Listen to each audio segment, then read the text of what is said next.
Hello guides, hello दोस्त, प्रणाम। सुबह सुबह वंदन।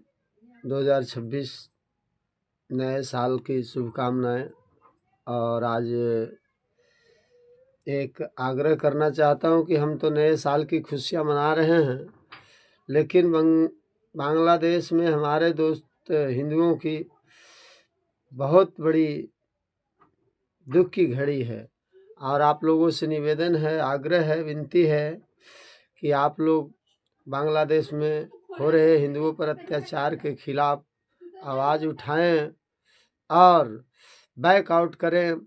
उनकी बांग्लादेश में जाने वाले सभी सामग्रियों की बंद करने के लिए भारत सरकार से निवेदन और आग्रह करें। जब तक बांग्लादेश को मुंह तोड़ जवाब नहीं दिया जाएगा, तब तक वहाँ हमारे हिंदू भाइयों पर अत्याचार थमने का नाम नहीं लेगा। इसी के साथ नव वर्ष पर सभी मित्रों और सभी दोस्तों को हार्दिक अभिनंदन। जय हिंद, जय भारत।